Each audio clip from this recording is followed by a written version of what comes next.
Okay, we're going to look now at two-body problems. So this is when you've got like a car chasing another car, or two stones falling, or whatever it happens to be. So you've got two things moving, and quite often they're called catching up questions, because quite often you want to find out when they meet again. Okay, so first example says, two kids are in a bike race. Sam can accelerate with a constant acceleration of 0.6 meters per second squared, and Joe can accelerate with a constant acceleration of 0.9 meters per second squared. They start from rest at the same place, and Joe gives Sam a 5-second head start. Find the time taken for Joe to catch Sam. Okay, you can see I've written down a wee sentence here. It said, let them meet when Joe has gone for t seconds and Sam has gone for t plus 5 seconds. So you're not going to get any marks for this, but this sort of sets the question up. So they have to go for a certain amount of time each. So if Joe goes for t, Sam has gone for 5 seconds more, so he's gone for t plus 5. We're then going to jump in and do our UA, find out what U is, A is, and so on. So for Joe, starts from rest.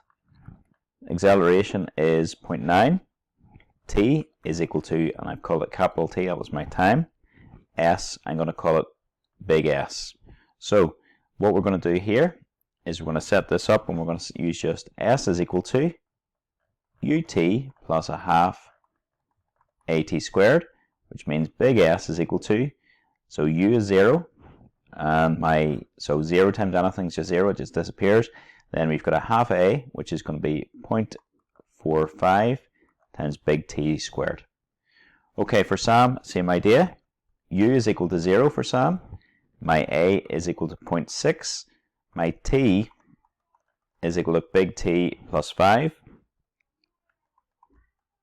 And S is equal to big S. So that means S is equal to, again, UT plus a half AT squared. So big S is equal to, and it's going to be half times, so U times 0 times anything, sorry, is going to be 0, so this bit disappears. Then you've got a half times the 0.6, which is 0.3, and then that's times T plus 5 squared. So if you do that out, you're going to get 0.3 times T squared plus 10T plus 25. And if you do that out again, you're going to get 0.3 T squared plus 3T plus, and that's going to be 7.5. Now this is a wee bit, you maybe remember when we looked at these in our velocity time graph type questions, we put the distances equal. So, but I'm not going to say put distances equal this time, I'm going to say put S equal to S. So that means it comes 0.45 T squared is equal to 0.3 T squared plus 3T plus 7.5. And then just bring it all to one side, put it equal to 0. What you're going to get is 0.15 T squared minus 3T minus 7.5 is equal to 0.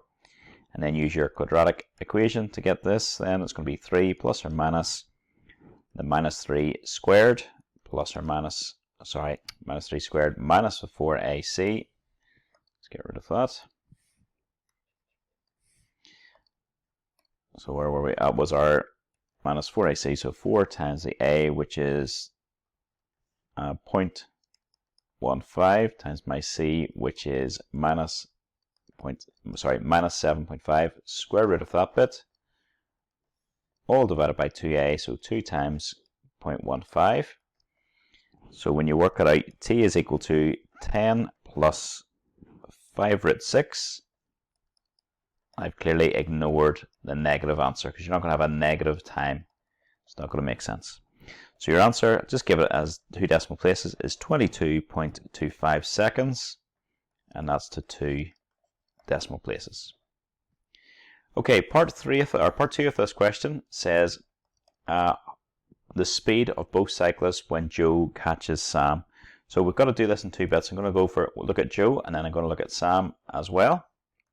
So for Joe, U was equal to 0, A was equal to 0.9.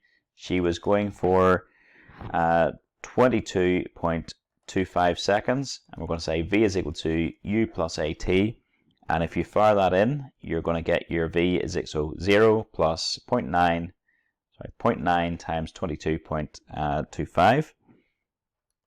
So 0.9 times 22.25 her speed is going to be her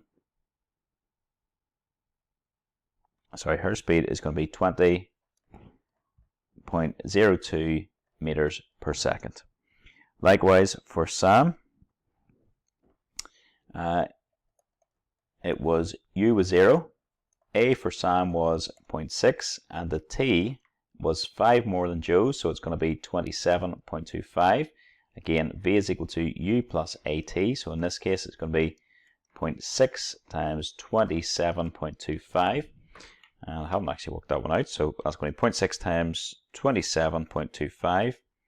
And if you do that out, you're going to get, so for Sam, V is equal to 16.35 meters per second. Okay, let's just think about why, if these are sensible answers. Remember, Sam took off first and Joe caught him, so that means that would make sense that Joe's speed is greater than Sam's. So it is a sensible answer that we have got so far. Okay, part 3 of this question says how far they travelled before Joe catches Sam. So we only need to work out one of them. I'm just going to work out Joe. So for Joe, I'm just going to say S is equal to UT plus a half AT squared. So S is equal to 0 plus a half times the A. For Joe's A was 0.9 and Joe's T was 22.25 squared. So if you do that, that's going to be 0.5 times 0.9 times 22.25 squared, and that works out to be 222.78 meters to 2 decimal places. Okay, second example says a stone is thrown upwards from the bottom of a building with a speed of 30 meters per second. At the same time, a second stone is dropped from the top of a building. After 5 seconds, the two stones pass each other. Determine the height of the building and hence determine the exact speed at which the second stone hits the ground. Okay, right. Stone A is going to be the one that's going up, I'm going to say. So its initial speed is 30 upwards. Acceleration is going to be minus 10 upwards. And after 5 seconds it passes each other, I want to find the distance that it has gone. So S is equal to UT plus a half AT squared. So S is going to be equal to 30 times 5 plus a half times that, so it's going to be minus 5 times the 5 squared. So when I work that out, I get 25 meters. So basically, do we diagram over here, I've got stone A, and we find in 5 seconds it has gone 25 meters up. Okay, we're now going to look at stone B and find out how far it goes down, and then we can add the two of those, and that will get the total height of the building or whatever it was. Okay, for stone B, it was dropped, so its initial speed is 0, acceleration is 10, they are both going downwards, sorry. My time was equal to 5, and we want to find our S. So S is what we're looking for. Again, S is equal to UT plus a half AT squared. So S in this case, UT is going to be 0. A half times that's going to be 5 times 5 squared again. So S is equal to 125 meters. So we can say, so he's gone 125 meters down. So we can say that the total height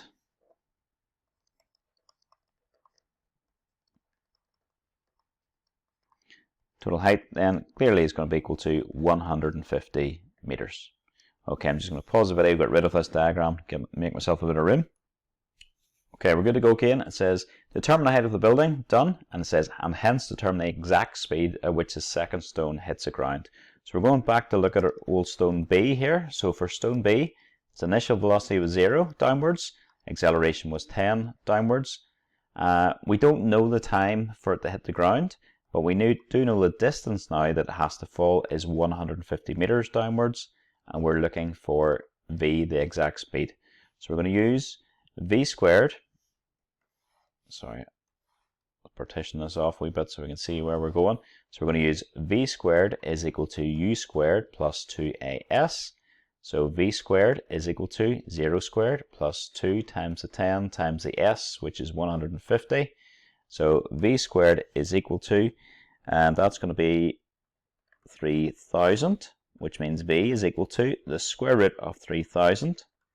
And if you put that into any way half decent calculator, square root of 3000 and press equals, it will come out as a nice surd 10 root 30 meters per second, and this is an exact answer. Okay, so they're not looking for the decimal places. This is actually what they're looking for in this question.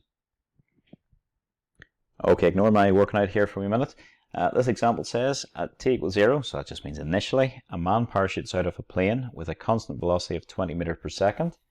After 16 seconds, an object is dropped from the plane and it falls towards the ground under the influence of gravity. So he's got his parachute slowing him down, so he's going at constant speed, but the stone is just going under the influence of gravity, so it's continually speeding up. At time t, the object catches up to the man. Find the value of t. Okay, you can see I've already written down a wee sentence here. It says, let them meet when the man has gone for t seconds. So the object has gone 16 seconds less, so t minus 16 seconds. Okay, we're going to jump in and look at the man. For the man, for his distance, it's just distance equals speed times time. So s equals his speed, or his velocity, which is 20 times his time, which we're calling big T. So s equals 20 t. For the object, it's acceleration due to constant gravity, acceleration due to gravity. So u is equal to 0. My a is equal to 10. Sorry, these are both downwards. My t is equal to big T minus 16, and we're going to use s is equal to ut plus a half a t squared. So we'll go on, continue on up here to do that. So that means s is going to be equal to u times t. 0 times anything is going to be 0. And then a half times a is 5 times the t minus 16 squared, which means s is equal to 5 times t squared minus 32t. And then that's going to be plus 256. And then you can say s is equal to 5t squared minus 160t. And then plus 1280. Okay, right, what we want to do now is just put the two distances equal. So just say put s equal to s. So in this case, that's going to be just 20t is equal to 5t squared minus 160t plus 1280. So 0 is equal to 5t squared minus 180t plus 1280. And then we could divide through by 5 to make life a wee bit easier. That's going to be t squared minus 36t plus 256. And then we'll go and solve this just using your quadratic equation. So t is going to be equal to 36 plus or minus the square root of the minus 36 squared minus 4 times my a, which is 1, times my c, which is 256, just about squeezed in, all divided by 2a, which is just 2, which means t is equal to, the two answers I got when I did this were 18 plus 2 root 17, or t is equal to 18 minus 2 root 17. Now if you do those answers out, what you get t is equal to 26.25 seconds, or t is equal to 9.75 seconds. Okay, right, now this is a strange wee bit of this question. We've got the answer. You probably will lose 1 mark if you just left it, I guess, I would imagine, but it is good. One of these answers works and one doesn't work. So this one here does not work, and the reason for it is if you put it into this, you're going to get a negative time, so it's just not going to work. So just say here, but t equals 9.75 seconds